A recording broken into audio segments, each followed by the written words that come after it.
A warm welcome to all of you officially in the second semester of your course. आज हम लोग आपके second semester का जो कोर्स है उसका एक ओवरव्यू करने वाले हैं, जिससे आपको लगभग मुझे लगता है काफी सारे बच्चों को तो एसएलएम मिल गया होगा। कुछ स्टूडेंट्स तो ऐसे भी थे जो यहीं से लेकर के गए थे ये सोच के कि हम जल्दी पढ़ाई शुरू कर, है ना। अब कितनी पढ़ाई आपने शुरू करी है उसका हमें अंदाजा नहीं है, बट स्टिल आप लोगों ने सोचा होगा कि पढ़ाई जल्दी कर लेंगे शुरू, तो आप अपना एसएलएम लेके गए थे। कुछ बच्चों को मिल भी चुका है, जिनको नहीं मिला है उनको जल्दी मिल जाएगा। अभी कावड़ यात्रा के वजह से यहाँ से डिस्पैच होने में थोड़ी समस्या हो रही है। हम स्टार्ट करते हैं आपका एमएससी सेकेंड सेमेस्टर का कोर्स ओवरव्यू। आई थिंक जहां तक मुझे याद आ रहा है फर्स्ट सेमेस्टर में भी आपका कोर्स ओवरव्यू मैंने ही करवाया था, मे बी शायद, राइट, जिसमें हमने biomechanics, insights to Indian philosophy, कुछ कुछ चीजें हमने पढ़ी थी। तो जैसा आपका फर्स्ट सेमेस्टर निकला है, लगभग लगभग उसी प्रकार आपके सेकेंड सेमेस्टर में कुछ कोर्सेज हैं, कुछ प्रैक्टिकल्स हैं, 5 थ्योरी पेपर हैं आपके in total. In 5 theory paper के साथ 2 आपके प्रैक्टिकल पेपर्स होंगे, ठीक है। 5 थ्योरीज होंगी और प्रैक्टिकल्स होंगे। प्रैक्टिकल में से एक प्रैक्टिकल आपको ऑलरेडी स्टार्ट हो चुका है, जो इस बार आपके पास योगा थेरेपी के नाम से है। जो हम मॉर्निंग में योगा प्रैक्टिस कर रहे हैं ना, उसी से रिलेटेड आपका योगा थेरेपी का प्रैक्टिकल है। इसके अलावा जो ये 5 थ्योरी पेपर्स हैं ये 4 4 क्रेडिट के हैं। जो प्रैक्टिकल हैं आपके 2, इनमें से एक 4 क्रेडिट का है, एक 2 क्रेडिट का है। क्रेडिट सिस्टम का मतलब ये है, जो 4 क्रेडिट का पेपर है आपका वो टोटल 100 मार्क्स का होगा।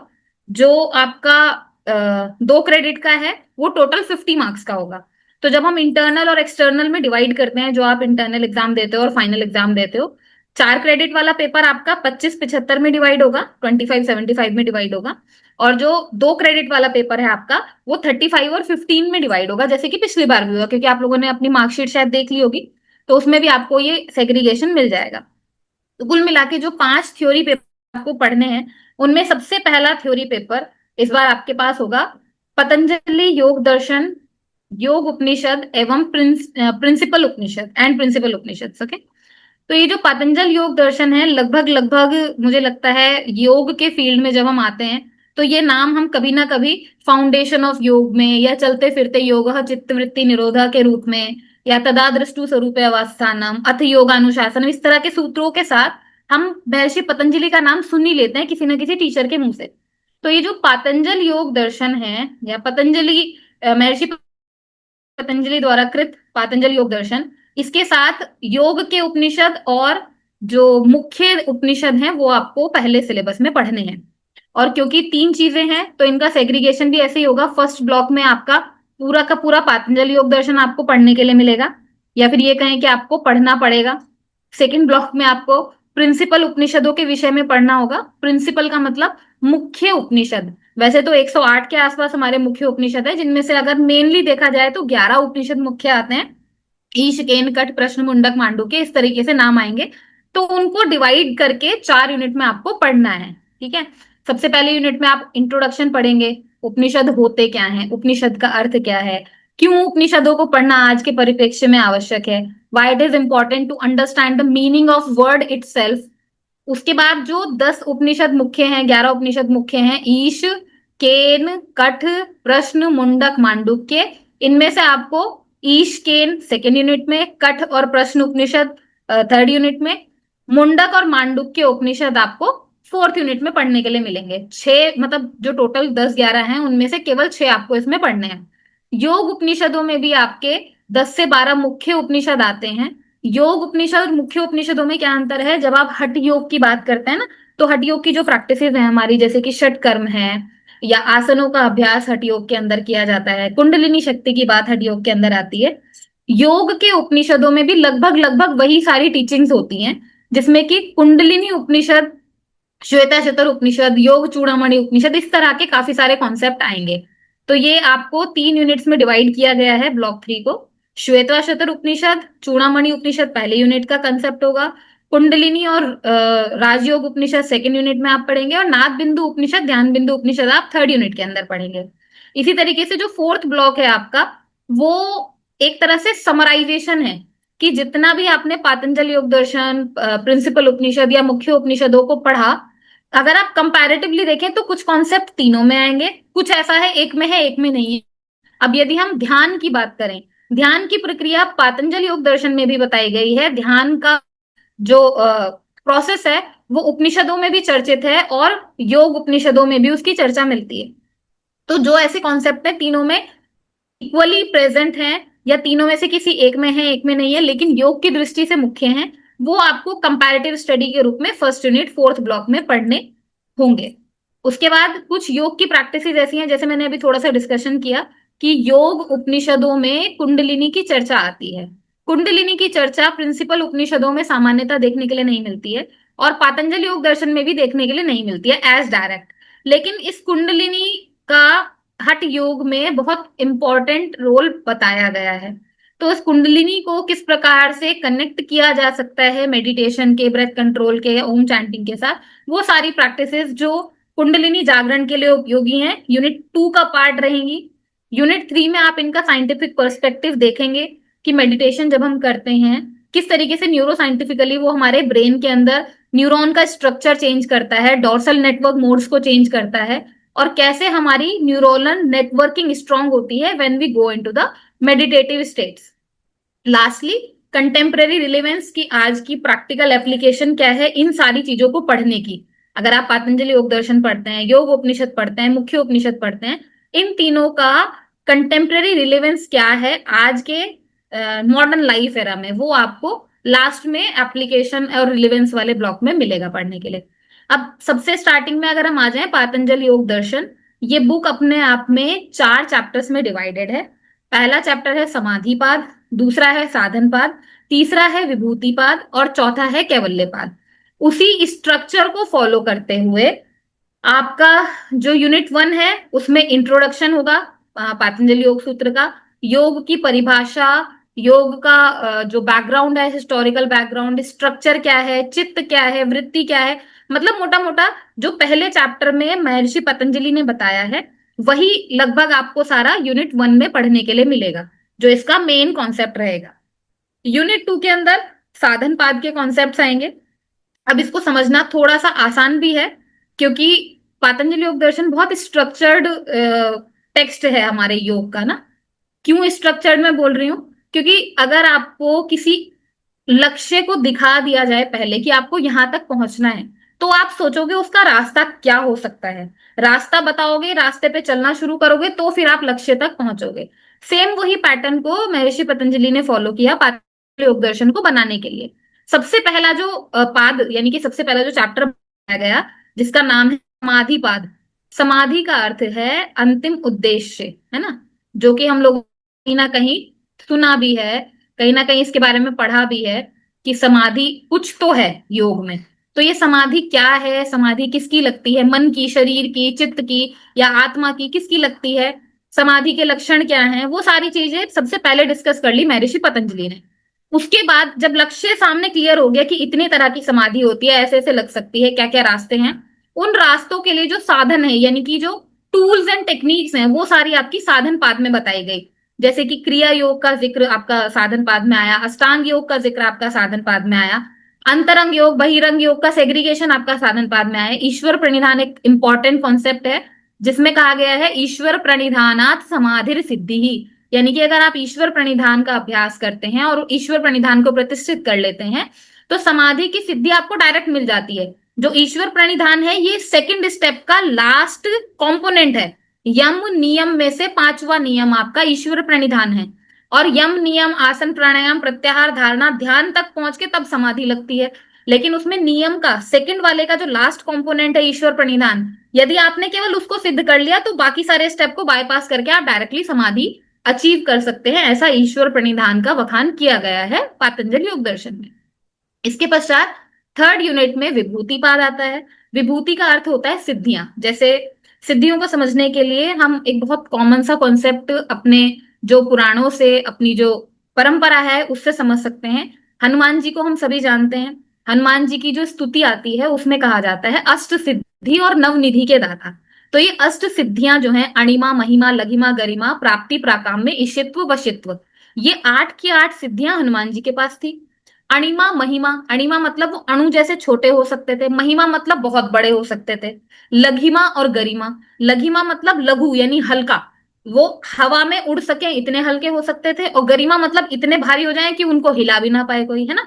तो इस प्रकार से कुछ सिद्धियां उनके पास थी। वही सिद्धियां जब आप योग का अभ्यास प्रारंभ करते हैं तो आपको भी मिलती हैं।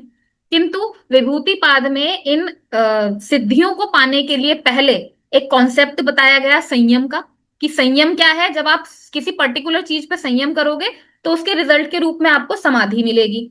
अब इस जिस पर्टिकुलर चीज पे आपने संयम किया, उससे जो आपको रिजल्ट मिलेगा वो एक प्रकार की सिद्धि होगी। वो सिद्धि में अगर आप फंस गए तो आप आगे नहीं बढ़ पाओगे। सिद्धियां आपको मिलती जाएंगी, आपको उन्हें छोड़ते जाना है, सिद्धियां मिलती जाएंगी, छोड़ते जाना है। इसीलिए विभूति पाद के एंड में ये भी बताया गया है कि ये सारी जो सिद्धियां हैं, जो विभूतियां हैं, ये योग के रास्ते में बाधक हैं, साधक नहीं है। यदि आप इनको छोड़ देते हैं तो आप अंतिम चैप्टर कैवल्य पाद की ओर अग्रसर होते हैं, जिसमें कि कैवल्य क्या है, धर्ममेघ समाधि क्या है, कर्म का सिद्धांत क्या है, ये सब कुछ डिस्कस किया गया है। ठीक है। तो इस प्रकार से आपका पहला पेपर पातंजल योग दर्शन, मुख्य उपनिषद और योग उपनिषद आपको पढ़ना होगा, जो कि 4 क्रेडिट का है। टोटल 75 नंबर का इसका पेपर आएगा, 25 नंबर का आपका इसका इंटरनल एग्जाम। सेकंड पेपर आपके पास आता है physiological effects of yoga practices. तो भैया क्योंकि आप लोग एमएससी के विद्यार्थी हैं, यानी कि मास्टर्स ऑफ साइंस, तो योग से संबंधित जितना भी विज्ञान है, चाहे वो गूढ़ रहस्यमयी हमारा पुरातन विज्ञान हो, चाहे वो आज के परिप्रेक्ष्य में चीजों को समझने और आसान बनाने के आपका मॉडर्न साइंटिफिक विज्ञान हो, जो आपके एनाटॉमी से जुड़ा हुआ है, आपकी फिजियोलॉजिकल बॉडी से जुड़ा हुआ है, उन दोनों को ही आपको लेके चलना पड़ेगा, तभी आप उस साइंस के मास्टर बन पाएंगे जो वास्तव में योग को समझाने के लिए महत्वपूर्ण है। जब तक आप फिजियोलॉजी नहीं समझते किसी भी प्रोसेस की, फिजियोलॉजी का मतलब क्या होता है, जैसे हम बोलते हैं ह्यूमन एनाटॉमी एंड फिजियोलॉजी, मानव शरीर रचना एवं क्रिया विज्ञान, तो फिजियोलॉजी क्रिया को कहा जाता है। जो मेरे शरीर में एक हार्ट उपस्थित है, दिल है ना, उस हार्ट में पंपिंग का फंक्शन हो रहा है, वो पंप करके जो ऑक्सीजनेटेड ब्लड है उसको बॉडी को दे रहा है, डीऑक्सीजनेटेड ब्लड वापस से इकट्ठा होके हार्ट में आ रहा है। लेकिन ये ऑक्सीजन और डीऑक्सीजन होने का काम पूरी बॉडी के हर एक सेल में हो रहा है। ये जो क्रिया हम समझाते हैं ना किसी भी ऑर्गन की ह्यूमन एनाटॉमी के अंदर, उसको फिजियोलॉजी कहा जाता है। अब आप सोच के देखिए, इसी तरीके से यदि मैं आपको कहूं कि अनुलोम विलोम प्राणायाम अपने आप में इतना इम्पैक्टफुल है कि यदि कोई व्यक्ति, आप प्लीज स्क्रीन पे कुछ टच मत कीजिए, otherwise your name will be visible है। अगर आप केवल कुछ प्रैक्टिसेस की बात करते हैं योग के अंदर, हर एक प्रैक्टिस का अपना एक बहुत अच्छा इम्पैक्ट है ना। जैसे फॉर एग्जाम्पल अनुलोम विलोम प्राणायाम की बात की जाए तो अनुलोम विलोम प्राणायाम से मिलता जुलता ही नाड़ी शोधन प्राणायाम है, और नाड़ी शोधन के लिए बोला गया अगर आप 3 महीने के लिए भी अभ्यास कर लेते हो तो शरीर में जितना भी नाड़ियों में मल है, यानी कि जो भी टॉक्सिन्स इकट्ठे हैं, वो सारे क्लीन आउट हो जाते हैं। अनुलोम विलोम प्राणायाम उसकी प्रिपरेटरी प्रैक्टिस है। तो अनुलोम विलोम प्राणायाम के भी कुछ ना कुछ फायदे होते होंगे, लेकिन वो फायदे होते कैसे हैं, उस कैसे यानी उस क्वेश्चन मार्क का जो आंसर है वो फिजियोलॉजिकल प्रोसेस से पता चलता है। कि आपने श्वास ली तो ऑक्सीजन नाक से अंदर गई, नाक से अंदर जाके ट्रेकिया से होते हुए 2 पार्ट्स में डिवाइड हुई, primary bronchiole, secondary bronchiole, tertiary bronchiole से हुए लास्ट में ब्रोंकस यानी कि फुफ्फुस, जो आपके फेफड़े में लास्ट में ऐसे गुब्बारे जैसे होते हैं, वहां तक पहुंची। फुफ्फुस के चारों तरफ जो एल्वेलाइज हैं उनके चारों तरफ ब्लड की कैपिलरीज होती हैं, खून की छोटी छोटी पतली पतली नलिकाएं होती है। ऑक्सीजन इस एरिया से गया, यहां से ब्लड वेसल में ट्रांसफर हो गया, ब्लड में आपके रेड ब्लड सेल के ऊपर ऑक्सीजन बैठा, जिसको हीमोग्लोबिन कहा जाता है, हीमोग्लोबिन के ऊपर बैठा, और हीमोग्लोबिन के ऊपर बैठ के पूरी बॉडी में ट्रैवल करके जहां जहां ऑक्सीजन की जरूरत है वहां वहां ऑक्सीजन देता हुआ वो वापस आ गया, कहाँ पे, लंग्स की तरफ। लेकिन जब वो वापस आया तो वापस आते हुए उसकी डेंसिटी कम हो गई, यानी कि अब उसके पास थकान हो गई, उसको उसके पास एनर्जी कम बची। एनर्जी कम बचने की वजह से उसे पंप की जरूरत पड़ी, तो वो पूरा जो ब्लड है इकट्ठा होकर के हार्ट में आएगा, हार्ट उसको री एनर्जाइज करेगा, करेगा, पंप करके फेंकेगा कहाँ, आपके चेस्ट में, यानी कि लंग्स में फेंकेगा दोनों तरफ। जैसे ही लंग्स में फेंकेगा, लंग्स में फिर से वो जो सांस लेते हुए ऑक्सीजन आ रही है, वो ऑक्सीजन तो ब्लड में मिक्स हो जाएगी, साथ ही साथ पूरी बॉडी से जो कार्बन डाइऑक्साइड इकट्ठी होकर ब्लड में आई है उसको वो डोनेट कर देगा आपके चेस्ट में। अब ये कार्बन डाइऑक्साइड बाहर निकल जाएगी और ऑक्सीजन अंदर जाएगी, ये पूरा प्रोसेस कंटिन्यू चलता रहेगा। इसमें जब आपने इक्वल टाइम बैलेंस किया, जो हम अनुलोम विलोम प्राणायाम में करते हैं, तो होम्योस्टेसिस मेंटेनेंस होता है, यानी कि आपके शरीर में ऑक्सीजन वर्सेस कार्बन डाइऑक्साइड का जो रेशियो है वो मेंटेन होता है। ये फिजियोलॉजिकल प्रोसेस जो हमने अभी छोटा सा समझने का प्रयास किया, ये यौगिक प्रैक्टिस का फिजियोलॉजिकल इफेक्ट है। ठीक है, कि कैसे फिजियोलॉजी में जाके, ह्यूमन फिजियोलॉजी में उसने काम किया। हमने ये तो एक हो गया, बाहर से अनुलोम विलोम कर लिया, अब अंदर उसने जाके क्या क्या चीजें छेड़छाड़ करी, कैसे कैसे चेंज किया, क्यों ऑक्सीजन का लेवल बढ़ गया, क्यों हमें ज्यादा रिफ्रेशिंग फील हो रहा है, उस क्यों का उत्तर देने के लिए हमें इस physiological effect of yoga practice को समझना अति आवश्यक है, जिसके माध्यम से हम अपने योग के अभ्यास को साइंटिफिकली एक्सप्लेन कर सकते हैं। ठीक है, तो सबसे पहले जो फिजियोलॉजी को समझने के लिए बेसिक कॉन्सेप्ट्स हैं योग के, कौन कौन से हैं योग में जो कॉन्सेप्ट यूज होते हैं, जैसे एक वर्ड अभी मैंने यूज किया, होम्योस्टेसिस। होम्योस्टेसिस क्या होता है, बॉडी में इंटरनल रेगुलेशंस क्या हैं, कितने तरह के चलते हैं, फिजियोलॉजिकल इफेक्ट आसनों में कैसे होता है बॉडी के ऊपर, मसल्स कौन कौन सी होती हैं हमारे शरीर में, कितने प्रकार की होती हैं, हमारा endocrine system and exocrine system जो ग्लैंड का सिस्टम है जिससे हमारे हॉर्मोन्स पूरे बैलेंस होते हैं, वो किस तरीके से काम करता है, ये पूरा का पूरा आपको basics of yoga practices first block के अंदर पढ़ने के लिए मिलेगा। सेकंड ब्लॉक आपका पूरा पूरा डिपेंडेंट है प्राणायाम के ऊपर, रेस्पिरेटरी फंक्शन के ऊपर, जो अभी मैंने एक छोटा सा बताया ना कि ऑक्सीजन वर्सेस कार्बन डाइऑक्साइड का रेशियो बैलेंस कैसे होता है। देखो यहाँ पे एज इट इज एक लिखा हुआ है, ऑक्सीजन CO2 बैलेंस है ना, या फिर एसिड बेस रेगुलेशन। अगर CO2 ज्यादा है शरीर में तो एसिडिक नेचर रहता है बॉडी का, ऑक्सीजन ज्यादा है तो बेसिक नेचर रहता है। एसिडिक ज्यादा रहेगा तो आपको डाइजेस्टिव इश्यूज आएंगे, एसिडिक इश्यूज आएंगे, है ना, जो गैस्ट्रिक इश्यूज बोलते हैं जिसको। ऑटोनॉमिक नर्वस सिस्टम आपका कंटिन्यूअसली एक्टिव रहेगा, फाइट फ्लाइट मोड में बॉडी रहेगी। तो ये सारी की सारी चीजें आप रेस्पिरेटरी सिस्टम और प्राणायाम के अंदर वाले ब्लॉक में पढ़ेंगे। इसके बाद आती हैं जो कुछ षट कर्म हम करते हैं, क्रियाएं करते हैं ना, जैसे हमने जल नेति करी, रबड़ नेति होती है, वस्त्र धोती है, दंड धोती है, बहुत सारे प्रोसेस हैं षट कर्मों के अंदर। षट कर्मों के अंदर कहने के लिए षट यानी कि 6 हैं, किंतु आप अलग अलग टेक्स्ट के अनुरूप पढ़ेंगे तो कहीं पे 6 हैं, कहीं पे 8 हैं। उन 6 में भी जब डिवीजन देखेंगे आप घिरन संहिता के अनुसार, तो हर एक के अंदर 3 3 4 4 वेरिएशन है, टोटल 23 24 क्रियाएं आती हैं आपकी षट क्रियाओं के अंदर। ठीक है, तो ये षट क्रियाएं जो हैं ये डाइजेस्टिव सिस्टम पे काम करती हैं। डाइजेस्टिव सिस्टम में आपके पेरिस्टालिसिस मूवमेंट को, गैस्ट्रोइंटेस्टिनल मोबिलिटी को बढ़ाती हैं। जो डाइजेस्टिव स्पिंचर्स हैं यानी कि जो गेट्स हैं, हमारी वॉल्स हैं छोटी छोटी बीच में, उनके मूवमेंट को इम्प्रूव करती हैं और एब्डोमिनल प्रेशर को मेंटेन करके रखती हैं। ये सारा होता कैसे है वो आप इस यूनिट के अंदर पढ़ेंगे। इसके साथ वेगस नर्व एक्टिवेशन और ऑटोनॉमिक नर्वस सिस्टम का रीबैलेंसिंग कैसे होता है, क्रियाओं के माध्यम से, वो आप यहाँ पे पढ़ेंगे। और लास्टली षटकर्म बेसिकली जब हम करते हैं तो बॉडी डिटॉक्सिफिकेशन के लिए करते हैं, यानी कि शरीर की शुद्धि के लिए करते हैं। तो ये शरीर का शुद्धिकरण, डिटॉक्सिफिकेशन जो हो रहा है उसका प्रोसेसिंग क्या है, वो प्रोसेसिंग समझने के लिए फिजियोलॉजिकल बेसिस ऑफ क्रियाज का एक पूरा का पूरा कॉन्सेप्ट आपका ब्लॉक 3 में समझा जाएगा। ब्लॉक 4 के अंदर neuromuscular impact of yoga practices, यानी कि जो प्रैक्टिस योग में ऐसी हैं जो न्यूरोमस्कुलर जंक्शंस को इम्प्रोवाइज करती हैं, आपके न्यूरॉन्स और मसल का जो कोऑर्डिनेशन सिस्टम है उस कोऑर्डिनेशन को इम्प्रूव करती हैं। कुछ मुद्राएं और बंध ऐसे हैं जो आपके इस न्यूरोमस्कुलर जंक्शन को इम्प्रूव करते हैं, न्यूरोमस्कुलर एक्टिवेशन को बढ़ाते हैं।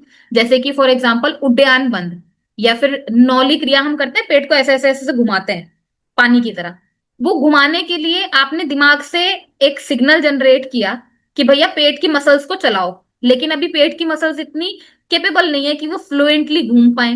तो क्या होगा, वो न्यूरोमस्कुलर जंक्शन इंप्रूव करने के लिए आपको कुछ प्रिपरेटरी प्रैक्टिसेस करनी होंगी। उन प्रैक्टिसेस के बाद आप उड्डयन बंद और नौली क्रिया का अभ्यास कर पाएंगे, आपको समझ में आएगा कि किस तरह से इस न्यूरोमस्कुलर जंक्शन को हमें एक्टिवेट करना होता है। तो ये सॉरी, ये पूरा का पूरा physiological effect of yoga practices का पेपर आपका सेकंड थ्योरी पेपर होगा। ठीक है, अब इसके बाद being a MSc student, again आपका जो नॉलेज का क्राइटेरिया उसे और वाइड करने के लिए रिसर्च मेथोडोलॉजी एंड स्टैटिस्टिक्स का पेपर आपके सामने आएगा। इन जनरल क्या होता है, हम किसी भी चीज को इम्पैक्ट तो देख लेते हैं, उसको नोटिस भी कर लेते हैं, हम टेस्ट वेस्ट करा के प्री पोस्ट उसका रिजल्ट भी देख लेंगे, लेकिन उसको डॉक्यूमेंटेड करना बहुत टिपिकल होता है। उसको डॉक्यूमेंट करके, अगर आपने, सपोज करिए आप कोई डॉक्टर हैं, सपोज करिए आप कोई योगा टीचर हैं, आप कोई योगा थेरेपिस्ट हैं, आपने अपने पेशेंट्स को कुछ प्रैक्टिसेस कराई और उनको पहले कोई प्रॉब्लम थी, प्रैक्टिस करने के बाद वो प्रॉब्लम कम हो गई। आपने फिजिकली उसका इम्पैक्ट तो देख लिया, लेकिन अगर आपको उसका एक रिसर्च पेपर लिखना है, वो चीज पब्लिश करानी है कि भैया योग का इम्पैक्ट होता है, तो उसके लिए आपको रिसर्च मेथोडोलॉजी और स्टेटिस्टिक्स जाननी आवश्यक है। क्योंकि आप किसी भी चीज को ऐसे ही अपने शब्दों में लिखकर पब्लिश नहीं करा सकते। उस पब्लिकेशन के प्रोसेस में जाने के लिए रिसर्च का प्रोसेस, रिसर्च मेथोडोलॉजी में कैसे ये मेथोडोलॉजी डेवलप होती है, कैसे कैसे आपको उससे रिलेटेड लिटरेचर्स ढूंढने पड़ते हैं, डेटा कलेक्शन की टेक्निक क्या क्या होती हैं, रिसर्च एथिक्स में क्या क्या बायसनेस आ सकती हैं, कैसे एथिकल क्लियरेंस मिलता है, ये सारी चीजें आपको फर्स्ट ब्लॉक में पढ़ने के लिए मिलेंगी। सेकंड ब्लॉक के अंदर जो आप सैंपल चूज करोगे, सैंपल का मतलब जो पेशेंट्स जिनके ऊपर आप स्टडी कर रहे हो, जो क्लाइंट्स जिनके ऊपर आप स्टडी कर रहे हो, का सिलेक्शन क्राइटेरिया क्या है, उसके लिए कुछ फॉर्मूले होते हैं कि हमें मिनिमम इस टाइप की रिसर्च करनी है तो 20 लोगों का डेटा चाहिए ही चाहिए, 50 लोगों का डेटा चाहिए ही चाहिए। तो वो सैम्पलिंग टेक्निक्स क्या क्या हैं वो सेकेंड यूनिट में आपको पढ़ने के लिए मिलेंगी। अब ये सैंपल लेने के बाद कैसा रिसर्च डिजाइन आप बना रहे हो, प्री पोस्ट बना रहे हो, डिस्क्रिप्टिव है, एक्सपेरिमेंटल है, क्रॉस सेक्शनल है, अलग अलग तरह के हैं, इनमें क्या क्या चीजें होती हैं ये आपको थर्ड यूनिट में पढ़ने के लिए मिलेगा। और जो आपने रिसर्च टाइटल बनाया है वो कितना रिलायबल है, उसकी वैलिडिटी कितनी है, वो आगे चल के ऑथेंटिकेटेड माना जाएगा या नहीं माना जाएगा, उसके लिए कुछ क्राइटेरिया होते हैं, वो आपको यूनिट 4 में समझ में आएंगे। इसके बाद ब्लॉक 3 और ब्लॉक 4 आपके स्टैटिस्टिकल कॉन्सेप्ट्स को ड्रॉ करने के लिए होते हैं। स्टैटिस्टिकल कॉन्सेप्ट्स का मतलब क्या है? देखो, आपने कोई टाइटल ले लिया, मतलब किसी चीज पे आप काम कर रहे हो, फॉर एग्जाम्पल जैसे मैं बोल रही हूँ, अनुलोम विलोम प्राणायाम का अभ्यास करने पर उन लोगों पर क्या असर पड़ेगा जिनको साइनोसाइटिस की समस्या है। ये तो मैंने नॉर्मल लेमन लैंग्वेज में बता दिया स्टेटमेंट। लेकिन अगर इसको हमें रिसर्च टाइटल में डेवलप करना है तो इसमें कुछ हमारे डिपेंडेंट वेरिएबल, इंडिपेंडेंट वेरिएबल दोनों का नाम होना चाहिए। हमारा जो एक रिसर्च स्टेटमेंट है वो प्रॉपरली स्ट्रक्चर्ड होना चाहिए।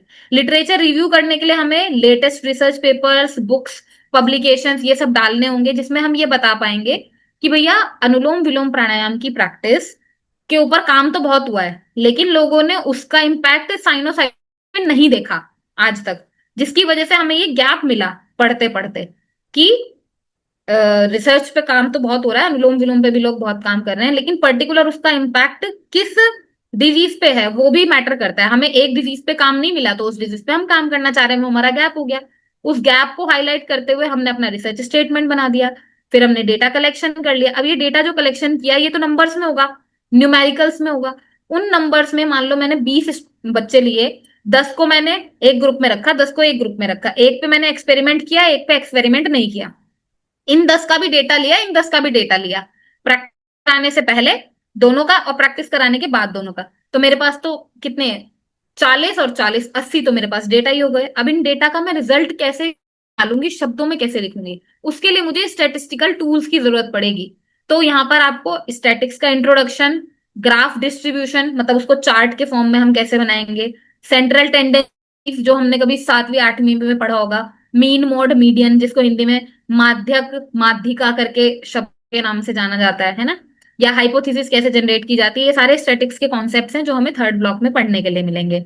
इसके बाद आपका सेकंड कॉन्सेप्ट्स आते हैं स्टैटिक्स के अंदर ही, कि जो आपने डेटा लिया है उसको आप इवेल्युएट कैसे करोगे। तो इवेल्युएशन के लिए रिलेशन निकाल रहे हो, प्री पोस्ट टेस्ट देख रहे हो, एनोवा टेस्ट लगा रहे हो, वो सारी चीजें आपको यहाँ पे ब्लॉक 4 के अंदर डिटेल्ड मिल जाएंगी। ठीक है, तो ये आपका थर्ड पेपर है जो रिसर्च मेथोडोलॉजी एंड स्टैटिस्टिक्स का है। ये भी 4 क्रेडिट का है, यानी कि टोटल 75 नंबर का आपका आएगा।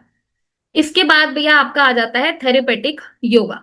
थेरेपेटिक योगा का मतलब क्या है? जो कि आप अभ्यास कर ही रहे हो उसको थोड़ा सा आपको लैंग्वेज देनी है कि थेरेपी में क्या क्या चीजें यूज होती हैं। बट थेरेपी को समझने से पहले हमें यह समझना पड़ता है कि डिजीज क्या है। डिजीज को समझने से पहले हमें यह समझना पड़ता है कि वो डिजीज किस सिस्टम पे लगी है। ह्यूमन सिस्टम पे है तो वो डिजीज का फिजियोलॉजी अलग होगा, अगर एनिमल सिस्टम पे लगे तो डिजीज का फिजियोलॉजी अलग होगा, प्लांट सिस्टम पे लगे तो उस डिजीज का फिजियोलॉजी अलग होगा। तो थेरेपेटिक योगा जब हम ह्यूमन बॉडी के लिए बात कर रहे हैं, यहाँ पर आपके योगिक हेल्थ एंड स्ट्रेस के कॉन्सेप्ट्स आएंगे। जिन यौगिक हेल्थ एंड स्ट्रेस के कॉन्सेप्ट्स में इंडियन कॉन्सेप्ट आप देखोगे कि स्ट्रेस इंडियन कॉन्सेप्ट के अनुसार क्या है, नेचुरोपैथी आयुर्वेद क्या कहता है, हमारा शरीर कैसे बना है। ह्यूमन बायोलॉजी में अगर आप देखें तो हमारा शरीर 11 ह्यूमन सिस्टम से मिलकर बना है, जिसमें आपका integumentary system, skeletal system, muscular system, neuronal system यानी कि नर्वस सिस्टम, इस तरीके से आपके 11 नाम आते हैं। जबकि आप अगर इंडियन कल्चर के हिसाब से, इंडियन कॉन्सेप्ट के हिसाब से देखेंगे, तो हमारा जो शरीर का सिस्टम है, ये सिस्टम आपका कैसे बना है, पंच तत्वों से मिलकर बना है। अब ये पंच तत्व कौन से हैं? पृथ्वी, जल, अग्नि, वायु, आकाश। ठीक है। अब ये पंच तत्व शरीर में कहाँ कहाँ उपस्थित रहते हैं, जब हम इसको डिटेल में पढ़ेंगे तो हमें समझ में आने लगेगा। इसके पश्चात जो हेल्थ है, यानी कि स्वास्थ्य है, या फिर जो डिजीज है यानी व्याधि है, उसका कॉन्सेप्ट इंडियन सिस्टम में थोड़े अलग तरीके से समझाया गया है। यहाँ पर आदि और व्याधि दो नाम आते हैं, जो कि योग वाशिष्ठ के अंदर मेनली आपको देखने के लिए मिलते हैं। आदि और व्याधि का मतलब they are correlated with each other. First the disease comes into your mind, then it converts into your body. पहले आपके जो विकार हैं, जो व्याधि है, वो आपके मन में आती है। जब वो मन की व्याधि शरीर पर प्रतिबिंबित होती है, रिफ्लेक्ट होती है, तो उसको व्याधि कह दिया जाता है। यानी कि मानसिक जो विकार हैं वो आदि हैं, जो शारीरिक विकार हैं वो व्याधि हैं। इन आदि और व्याधि का कॉन्सेप्ट योग में बहुत डिटेल में दिया गया है। तो हम आदि और व्याधि, इसको साइंटिफिक लैंग्वेज में साइकोसोमेटिक बेसिस ऑफ इलनेस कहते हैं। ठीक है। साइकोसोमेटिक डिसऑर्डर्स कहते हैं। इन साइकोसोमेटिक डिसऑर्डर्स में ही आपका स्ट्रेस से रिलेटेड डिजीजेस आती हैं। तो यदि आप स्ट्रेस को मॉडर्न साइंस के हिसाब से टैकल करते हैं तो प्रक्रियाएं अलग है, लेकिन अगर आप स्ट्रेस का बेस समझते हैं कि वो मेंटल है या फिजिकल है, या फिजिकल कौन कौन से सिम्टम्स ऐसे हैं जो माइंड रिलेटेड डिजीज के कारण आपकी बॉडी पे भी दिखते हैं, जैसे very very common sciatica pain and cervical pain. These are the two very common pain found in Indian women's. 80% of the women are suffering with these two disease, and these disease are not due to the alignment issue. Alignment issue की वजह से नहीं है. These disease are originated into their body due to the stress of their life.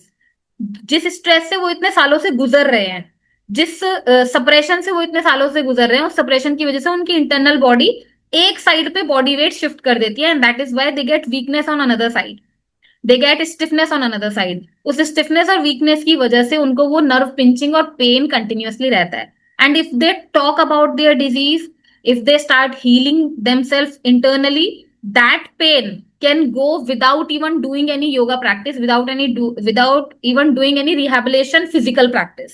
ठीक है।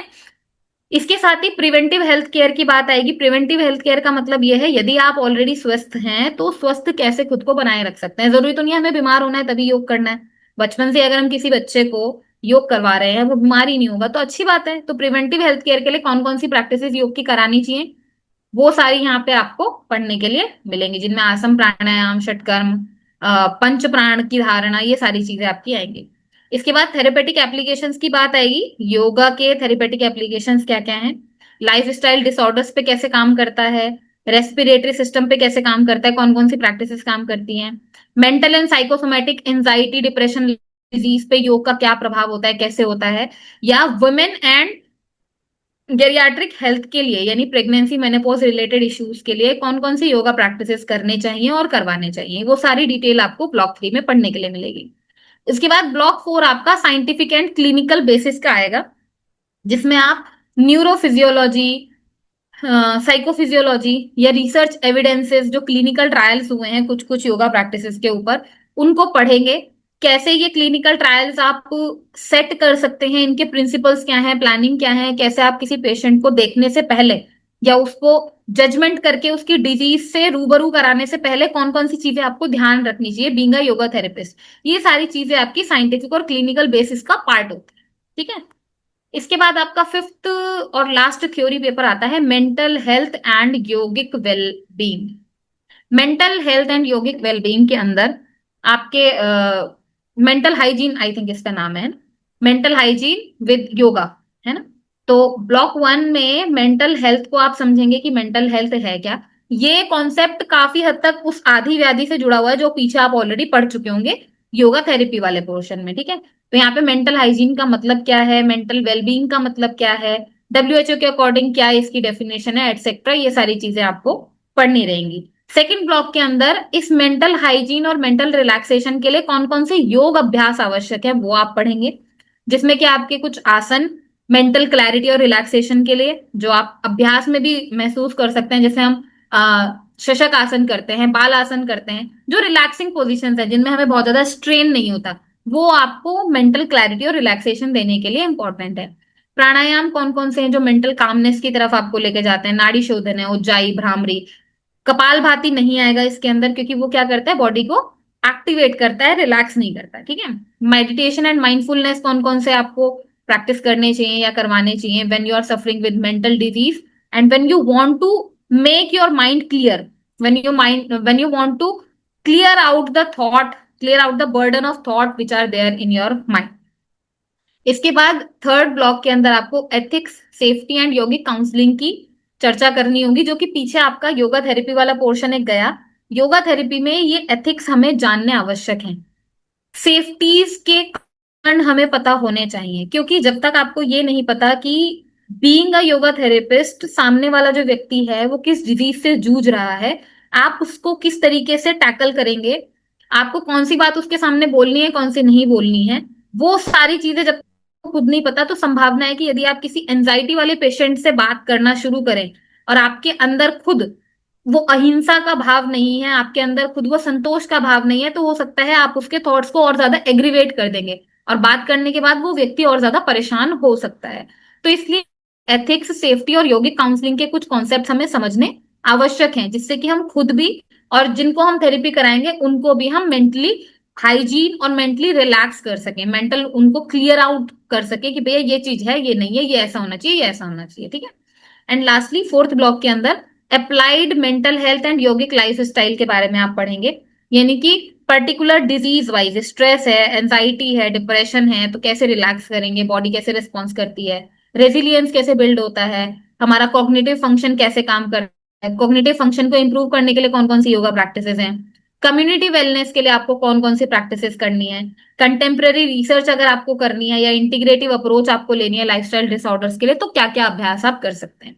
ये आपका पांचवा कोर्स है, मेंटल हेल्थ या mental health and yogic wellbeing के नाम से, जिसमें आपको ये सारी चीजें पढ़नी है। ठीक है। लास्ट में आपके दो प्रैक्टिकल पेपर्स आएंगे, एक जो आपका चल ही रहा है मॉर्निंग के टाइम पे, आई डोंट नो कितने लोग आप में से ज्वाइन कर रहे हैं, जो कि इस बार आपके पास योगा थेरेपी प्रैक्टिकल के नाम से है, किंतु इसमें अभ्यास आपको वही आसन, प्राणायाम, मुद्रा बंद का करना है जो आपको मॉर्निंग के टाइम पे कराया जा रहा है। और साथ ही साथ इस बार आपको इनके थेरेपेटिक पर्सपेक्टिव खुद से पढ़ते रहने हैं, साथ साथ जितना संभव हो पाता है कक्षाओं में आपको बताया जाता है, थेरेपेटिक अप्रोच में इनको आपको पढ़ना अभी से शुरू कर देना है। प्रैक्टिकल 2 में आपका जो थर्ड पेपर था ना, रिसर्च मेथोडोलॉजी एंड स्टेटिस्टिक्स, उसी का सेकंड प्रैक्टिकल होगा।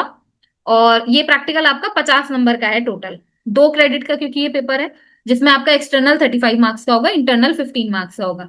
तो इसमें ज्यादा कुछ नहीं, जो हमारे रिसर्च मैथड्स हैं वो आपको पता होने चाहिए, स्टेटिस्टिकल टूल्स जो है वो आपको पता होने चाहिए, कुछ एक आधे फॉर्मूले आपको पता होने चाहिए, जैसे टी टेस्ट का फॉर्मूला क्या है, एनोवा टेस्ट का फॉर्मूला क्या है और काई स्क्वायर टेस्ट का फॉर्मूला क्या है। फॉर्मूला भी अगर हम थोड़ा बहुत लिख के याद कर लेंगे, that will be sufficient for the last paper of yours which is practical of research and statistics. So overall अगर देखा जाए आपका जो सेमेस्टर 2 है, it will be giving you a holistic approach for integration and synthesis of yoga practices within the ancient as well as scientific perspective as well as scientific paradigm। तो ये आपका second semester का पूरा syllabus philosophical root से लेके scientific validation से लेके clinical application तक आपको बढ़ाने का प्रयास करेगा। सब्जेक्ट्स क्योंकि आप देखेंगे पातंजल योग सूत्र, योग उपनिषद आपके फिलोसॉफिकल रूट्स को डेप्थ देंगे। साइंटिफिक वैलिडेशन के लिए आपका जब आप फिजियोलॉजिकल इफेक्ट्स पढ़ेंगे तो साइंटिफिकली आप अपनी प्रैक्टिसेस को समझा पाएंगे, और क्लिनिकल एप्लीकेशंस के लिए therapeutic yoga and mental health वाले पेपर के कुछ कॉन्सेप्ट्स आपको काम में आएंगे। ठीक है। रिसर्च वाला पेपर आपको काम आएगा क्लिनिकल एप्लीकेशंस के लिए। So this is all about the overview of your syllabus. Now if any one of you have any question, कुछ चीज समझ में ना आई हो तो आप पूछ सकते हैं, आपका कोई प्रश्न हो, कोई समस्या रह गई हो तो आप पूछ सकते हैं। जो इसका सिलेबस है वो रिटन फॉर्म में आपको 1-2 दिन के अंदर भेज दिया जाएगा, ताकि आपको थोड़ी सी क्लैरिटी रहे। हालांकि एसएलएम अगर आपको मिल गया होगा तो उसमें भी सारी चीजें लिखी हुई हैं, है ना, पेपर वाइज उसमें इसी तरीके से 1 2 3 4 5 इंडेक्स में आप देखेंगे तो इसी पैटर्न में आपके पेपर बने हुए हैं। क्लासेस भी आपकी जल्दी ही शुरू हो जाएगी, तो उसके लिए आपको घबराने की आवश्यकता नहीं है। ये हफ्ता और अगला हफ्ता आपके और आपके सीनियर्स जो हैं उनकी इंट्रोडक्शन क्लास के लिए रखा गया है। उसके बाद आप लोगों की थ्योरी क्लासेस प्रॉपर शुरू हो जाएंगी, प्रैक्टिकल ऑलरेडी आपके चल ही रहे। अब यदि किसी का कोई प्रश्न हो तो आप पूछ सकते हैं।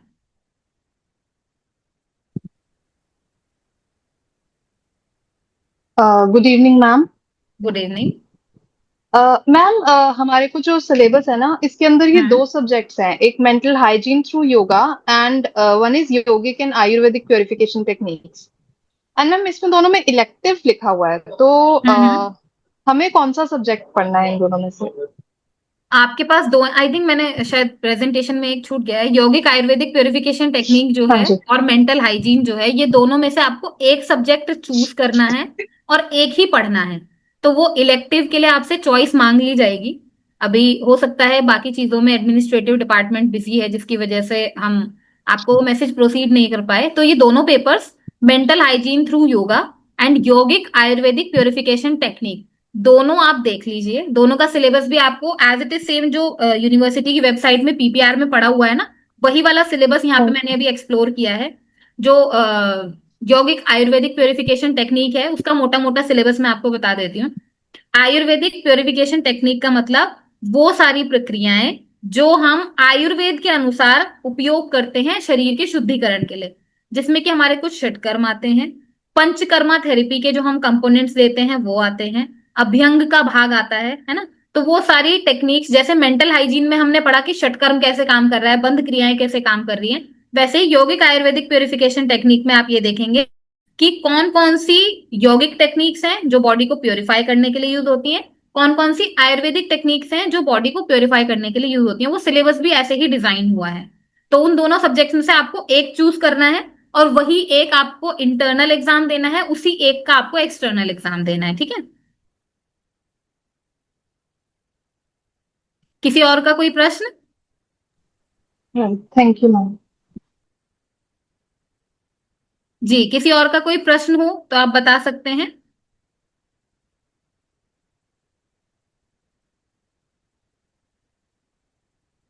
यदि किसी और का कोई प्रश्न नहीं है तो हम क्लास को एंड कर सकते हैं। ओके। सो जी, ma'am Priya ma'am, theory class ma'am theory classes कब से स्टार्ट होने वाली है? From the next to next week, क्योंकि ये हफ्ता और अगला हफ्ता आपका और आपके सीनियर्स का इंट्रोडक्टरी सेशन चल रहा है, and due to the compensation of your time, evening का ही टाइम रखते हुए हमें उसको थोड़ा सा डिस्ट्रीब्यूट करना पड़ रहा है। तो अगले हफ्ते के बाद से आप लोगों की थ्योरी क्लासेस स्टार्ट हो जाएंगी। और किसी का कोई प्रश्न हो, कोई समस्या हो तो आप पूछ सकते हैं। मैम ये जो रिसर्च वर्क है, इसमें हम लोग को इस बार कोई रिसर्च वर्क तो नहीं करना है, खाली थ्योरी ही उसकी पढ़नी है? उससे रिलेटेड जो भी आपको करना होगा, जब आपका रिसर्च वाला पेपर शुरू किया जाएगा ना टीचर के द्वारा, जी। तो वो आपको जी। गाइड कर देंगे कि आपको उसके प्रैक्टिकल में क्या चीज करवाई जाएगी। जी मैम, ठीक है। हेलो। जी सर, जी बताएं सर। अमित सर, आप कुछ कहना चाह रहे थे?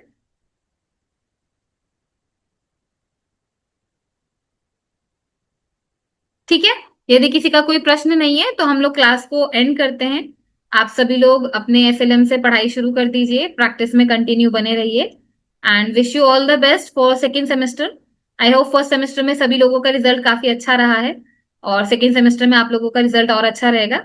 सो all of you take care and keep learning, keep reading. If you Om. Get any question, any query, you can Om ji contact ma'am. Any time. Yes. Om ji. Om. जी बताएं ओम मैम। जी मैम। मैम ये लास्ट वाला जो है अपना शरीर शुद्धिकरण और एक मेंटल हेल्थ, तो ये दोनों में दोनों चीज इम्पोर्टेंट है वैसे, तो इसको अलग क्यों किया गया है? दरअसल ये दो अलग अलग सब्जेक्ट्स हैं। दोनों में से आप कोई एक चूज कर सकते हैं, लेकिन आपकी बुक में दोनों दिए हुए हैं अगर, तो आप दोनों पढ़ सकते हैं अपनी नॉलेज के लिए, उसमें कोई बुराई नहीं है। क्योंकि दोनों आप पढ़ेंगे तो आपकी अंडरस्टैंडिंग ही बेटर होगी। इस बार तो समय भी बहुत है हमारे पास एग्जाम के लिए। पिछली बार तो एग्जाम्स के लिए समय कम था, तो काफी सारी चीजें हम लोग पढ़ नहीं पाए, है ना। अभी आपके पास अच्छा खासा 3-4 यस महीने मैम। का समय है। इतना दिया है किताब में, सारा पढ़ डालिए। कहीं ना कहीं तो वो काम आएगा ही आएगा, यस है ना। मैम।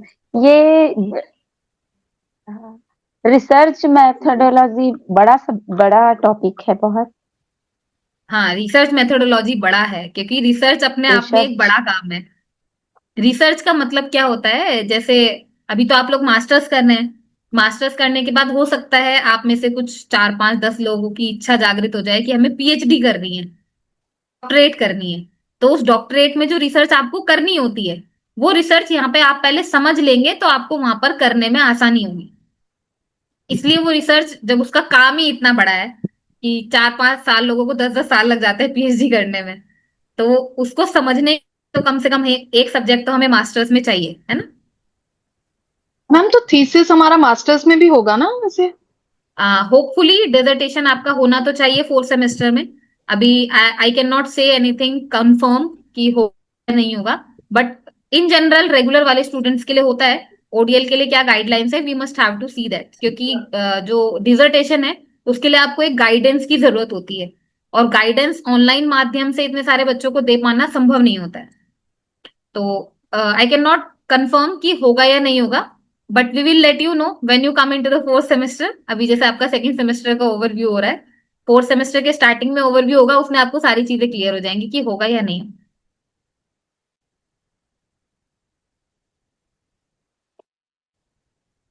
ठीक है, आप सभी लोगों का ओके धन्यवाद। मैम, आप थैंक यू। सभी लोग पढ़ते रहिए, प्रैक्टिस करते रहिए, जल्दी आप लोग से क्लासेस में मिलेंगे। Hariom.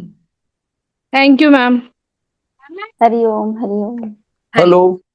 Thank you ma'am. Amit sir, आपकी आवाज नहीं आ पा रही है बिल्कुल भी। आई थिंक आपका माइक का कुछ मुझे इशू हो रहा आवाज है। नहीं आ रही, आवाज बहुत गड़बड़ हो रही है। अभी अभी आवाज गड़बड़ होना चालू हो गई, पता नहीं क्या बात। हेलो। इट्स ओके सर, कोई दिक्कत नहीं है। आपका जो भी प्रश्न है आप उसको अलग से मेरे से बात करके पूछ सकते हैं, कोई समस्या नहीं है।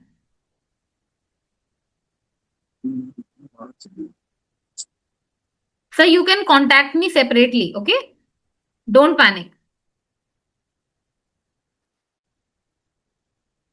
सभी लोगों को नमस्कार, हम लोग क्लास को एंड करते हैं।